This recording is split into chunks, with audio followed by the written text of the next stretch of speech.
रखने की कोशिश की। चलिए, मौकफ की बात हो रही है तो एक और मौकफ सामने आ रहा है और बात हो रही है रिजर्वेशंस को लेकर। और जम्मू कश्मीर के अंदर पहाड़ी रिजर्वेशन, गुज्जर रिजर्वेशन, ये रिजर्वेशन वो रिजर्वेशन के बीच अब जलसे जुलूसों का सिलसिला भी शुरू हो गया है। कहीं पर आक्रोश रैली और कहीं पर धन्यवाद रैली के नाम पर लोग सड़कों पर बाहर आ रहे हैं। कुछ लोग सरकार के मंशा पर सवाल उठा रहे हैं और कुछ लोग 70 साल से हो रहे जुल्म के खात्मे पर सरकार का शुक्रिया अदा कर रहे हैं। इस बीच बड़ा सवाल यह है कि जस्टिस जीडी शर्मा की तरफ से पेश करदा रिपोर्ट के हवाले से आज तक इतनी खामोशी क्यों, और जब आहिस्ता आहिस्ता करके रिपोर्ट के अवराक सामने आए तो अब इतना हंगामा भी क्यों। दूसरी बड़ी बात कि दाखिला वजीर की तरफ से लगातार एश्योरेंस देने के बावजूद भी लोग गुस्सा क्यों दिखा रहे हैं और जो लोग सड़कों पर जश्न बना रहे हैं, क्या यह मुनासिब वक्त है इस तरीके का जश्न बनाने का? इस पर जरा गुफ्तगू करेंगे। दो मेहमान मेरे साथ ज्वाइन करेंगे जी। गुफ्तार चौधरी साहब ये अपना मौकफ रखेंगे और हमारे साथ सोहेल मलिक साहब एक मौकफ रखेंगे। गुफ्तार साहब का मौकफ ये है कि सरकार जिस नहज पर चली है ये सही नहीं है और इससे आने वाले दिनों में नुकसान होगा, और जिन लोगों को लेने की कोशिश की जा रही है ये दरअसल एक बहुत बड़ा गेम प्लान है जिसको रोकने की अशद जरूरत है। दूसरी तरफ से यह कहा जा रहा है कि जनाब ये कार्रवाई बहुत पहले होनी चाहिए। गुफ्तार साहब बहुत शुक्रिया जी ज्वाइन करने के लिए। आपका मार्च चल रहा है, एसटी बचाओ आंदोलन चल रहा है और एसटीओ को लेकर सरकार का मौकफ दिल्ली से लेकर जम्मू कश्मीर तक कई बार सामने आया है। कहा गया कि पहाड़ियों की रिजर्वेशन अपनी जगह, गुज्जरों की रिजर्वेशन अपनी जगह, किसी के साथ छेड़खानी नहीं होगी, इंसाफ किया जाएगा। उसके बावजूद भी जिस तरीके का मार्च आप लोग लीड कर रहे हैं, क्या कुछ बुनियादी असूल है उस मार्च के, क्यों आप सड़क पर हैं? थैंक यू गौर साहब, बहुत शुक्रिया आपका। आपने कहा कि गवर्नमेंट ने आश्वासन दिया है कि पहाड़ियों को भी रिजर्वेशन दी जाएगी और गुज्जर बकरवालों का हक भी जो है वो नहीं खाया जाएगा, तो इसमें कोई शक की बात नहीं है। अगर पहाड़ियों को रिजर्वेशन मिलती है, आरबीएफ को इंक्रीज किया जाता है, पीएसपी को इंक्रीज किया जाता है, ओबीसी को इंक्रीज किया जाता है, हमें उससे बिल्कुल कोई भी इख्तलाफात नहीं है, वो उनका हक बनता है। लेकिन जहां तक बात शेड्यूल ट्राइब की है, तो अगर लोकल कमेटी की आप रिपोर्ट पढ़ेंगे तो उसमें वाज़ेह तौर पर क्लियर बताया गया है कि कोई भी कम्युनिटी अगर 5 क्राइटेरिया फुलफिल करेगी उसको ही शेड्यूल ट्राइब का स्टेटस दिया जाएगा। तो मैं यही कहना चाहता हूं गवर्नमेंट से कि ईमानदारी के साथ वोट बैंक पॉलिटिक्स को साइड रखकर आप एक सर्वे करें। हमने तभी जीडी शर्मा कमीशन रिपोर्ट को हम कह रहे हैं कि रिकॉन्स्टिट्यूट किया जाए, उसको रोल बैक किया जाए, क्योंकि जीडी शर्मा साहब ने यह कमीशन जो है वो बंद कमरे में बनाया है। ना तो वो कभी राजौरी आए, ना वो कभी पंगाई में आए, ना वो कभी किश्तवाड़ डोडा गए, ना वो कभी कुपवाड़ा गांधरबल टंगदार गए। अगर इन दूर दराज इलाकों में आउटरीच किया होता तो मुझे लगता है कि जीडी शर्मा कमीशन साहब ने ये जो रिपोर्ट रिकमेंड की है, ये रिकमेंडेशन कुछ अलग भी हो सकती थी। तो इसी के खिलाफ ये पैदल बड़ा पीसफुल मार्च जो है वो चल रहा है under the ambit of the constitution. लोग जो है वो इस वक्त सड़कों पर उतरे हैं। अच्छा जी, गुफ्तार साहब ये बताइए ना, अभी कमीशन की मियाद खत्म नहीं हुई है और कमीशन के साथ क्या आप लोगों ने राब्ता किया, क्या उनसे आपकी बात हुई लीगली? देखें इशफाक साहब, जब डिलिमिटेशन कमीशन जे&के में आया था तो उस वक्त उन्होंने आउटरीच किया था। वो चनाब में भी गए थे, वो कश्मीर में भी गए थे, जम्मू में भी राजौरी पूंछ के जो है लोगों को इन्विटेशन दी गई थी, पॉलिटिकल पार्टीज को इन्विटेशन दी गई थी।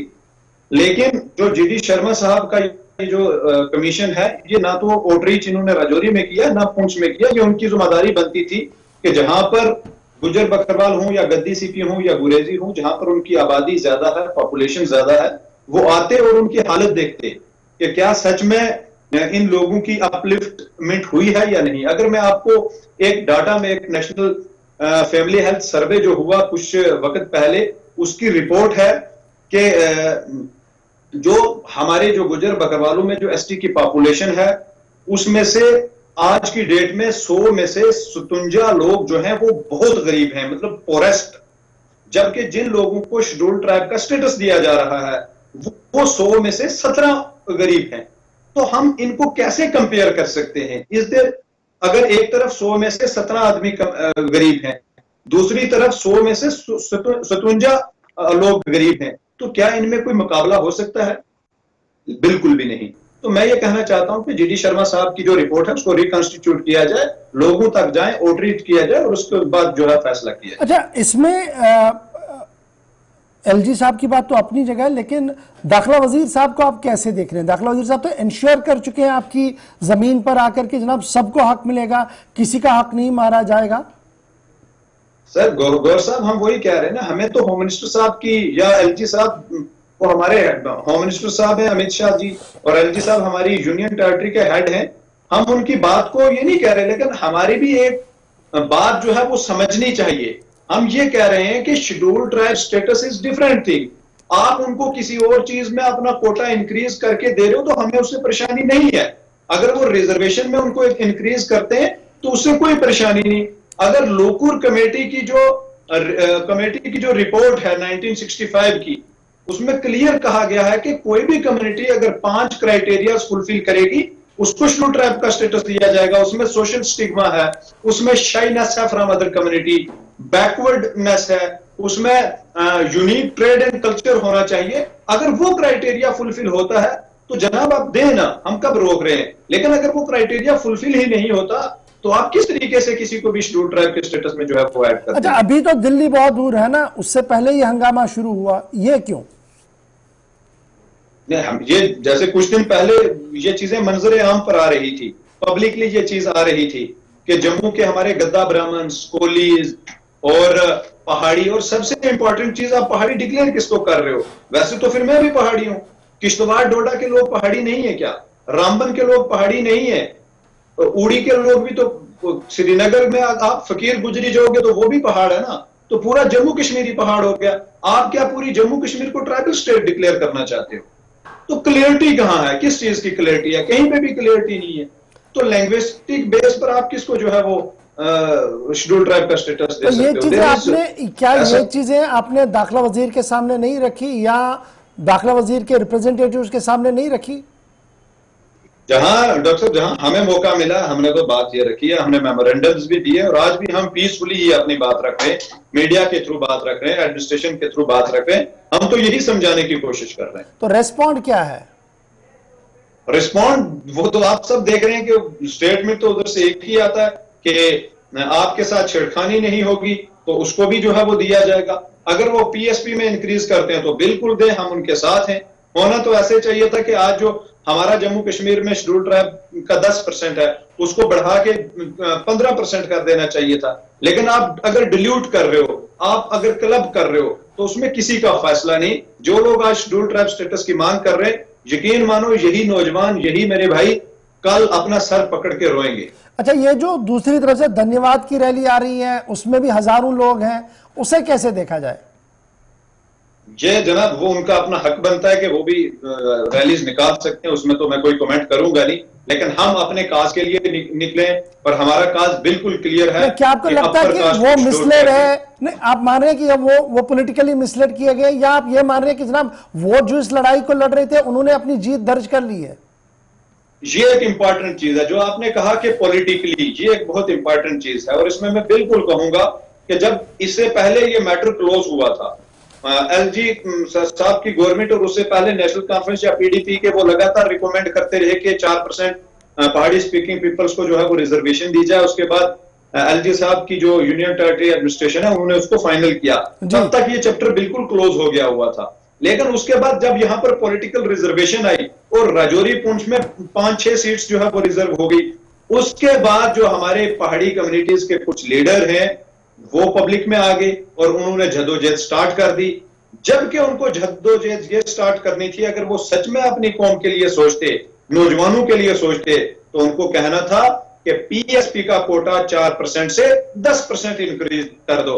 आज आरबीए भी खत्म हो रहा है, आज एएलसी भी खत्म हो रहा है। ये सब चीजें, इस पे तो कोई ध्यान नहीं देगा ना, क्योंकि ये सियासी बातें हैं। तो मेरा यही कहना आपके माध्यम से खासकर उन तमाम नौजवानों से कि एसटी को के चक्रों में कहीं आपको और बहुत ज्यादा नुकसान ना हो जाए, और नुकसान तो होगा। अच्छा जी, चौधरी साहब ये भी बताइए ना, व्हाट नेक्स्ट?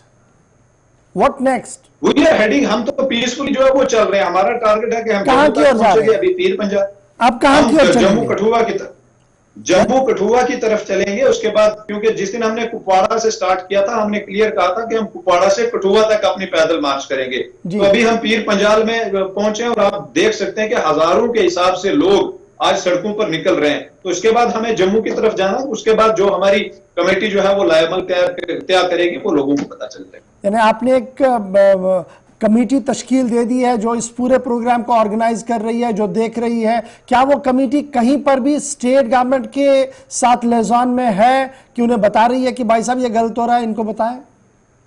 बिल्कुल, हम लगातार, और इनफैक्ट हमारा ये पैगाम भी है कि वो यार हम बातचीत भी करने के लिए, क्योंकि हम बात ही से मसले जो है वो हल होते हैं, और हमें जहां पे भी मौका मिला है, इससे पहले भी जहां मिला और आज भी जहां पर मिलेगी, हम अपनी बात जो है वो बड़े डेमोक्रेटिक वे में एडमिनिस्ट्रेशन और गवर्नमेंट के सामने रखेंगे। इनफैक्ट हम आपके माध्यम से ये कहना चाहते हैं कि शेड्यूल्ड ट्राइब स्टेटस के साथ डिल्यूट ना किया जाए। जीडी शर्मा कमीशन रिपोर्ट जो है उसको रिकॉन्स्टिट्यूट किया। इन केस गवर्नमेंट अपने स्टैंड पर रही और उन्होंने वही बात कही जो अभी हवा में चल रही है और यही लेटर स्पिरिट हुआ, उसके बाद क्या कुछ होगा? देखें जनाब, जब गुजर बकरवाल थर्ड लार्जेस्ट कम्युनिटी है, 2011 के सेंसस में हुई है 12-13 लाख, जबकि वो सेंसस जुलाई अगस्त के महीने में हुआ था, और 2011 वो था और आज 2022-23 है। हमारी लगभग भी अगर आप वो करोगे 25 से 30 लाख पॉपुलेशन है। After Kashmiris and Dogras we are third largest community of Jammu and Kashmir. और अगर इस कौम के साथ नाइंसाफ नहीं हुआ तो फिर पॉलिटिकली नुकसान उठाना पड़ेगा उन लोगों को जो गुजर बकरवालों के साथ नाइंसाफी करने जा रहे हैं। क्या आपकी भी ये मांग रहेगी जिस तरीके से पहाड़ियों के लिए एक मखसूस रिजर्वेशन की बातें हो रही है, पॉलिटिकल रिजर्वेशन की बात हो रही है, गुजर बकरवालों के लिए भी एक मखसूस पॉलिटिकल रिजर्वेशन हो? दोबारा बोले। चौर साहब, क्या आवाज आ रही है मेरी? हाँ जी। अब बुनियादी मामला क्या पॉलिटिकल रिजर्वेशन का है फिर, कि आप भी चाह रहे हैं कि उसी तरीके से पॉलिटिकल रिजर्वेशन दी जाए असेंबलीज के अंदर और अब बाकी जगहों पर जिस तरीके से अदर कम्युनिटीज को दी जा रही है? सर, रूट काज ही पॉलिटिकल रिजर्वेशन है और हमने कहीं उसकी जो है वो बात भी नहीं की। अगर सच में गुजर बकरवाल कम्युनिटी को पॉलिटिकल रिजर्वेशन की जरूरत थी, वो राजौरी पुंछ में नहीं थी जरूरत, वो किश्तवाड़ में दे देते, वो कहीं कठुआ सांबा में दे देते। हर आदमी को यहाँ पर इलेक्शन लड़ने की जो है वो मौका यहाँ पर मिलना चाहिए था। लेकिन जब आर्टिकल 370 एब्रोगेट हुआ, उसके बाद नेचुरली ये चीजें जो है वो जम्मू एंड कश्मीर में इंप्लीमेंट हो गई। और उसी की एक कड़ी ये भी थी कि यहाँ पर एसटी के लिए 9 सीटें रिजर्व हो गई, जबकि 5 अगस्त से पहले एससी के लिए यहाँ पर कुछ सीटें रिजर्व की गई थी। तो पॉलिटिकल रिजर्वेशन ही मैं समझता हूं कि जो रूट काज हुआ है यहाँ पर इन तमाम इश्यूज का। चलिए, बहुत शुक्रिया जी गुफ्तार चौधरी साहब हमारे साथ ज्वाइन करने के लिए। बड़ी कोशिश की थी हमने कि सोहेल मलिक साहब जो डीडीसी भी हैं वो भी अपना मौक़िफ़ रखे सामने, क्योंकि वो भी मैदान के अंदर है और वो धन्यवाद रैली को क़यादत कर रहे हैं और अपने इलाके में वो भी आगे चल रहे हैं, लेकिन तकनीकी वजूहात की बिना पर हमारी बात उनसे नहीं हो पाई। कोशिश करेंगे कि आइंदा प्रोग्राम में मजीद इस पर गुफ्तगू। फिलहाल ये मामला इंतहाई गर्म हो रहा है और पोलिटिकली इसको काफ़ी मॉनिटर किया जा रहा है, दिल्ली से लेकर जम्मू कश्मीर।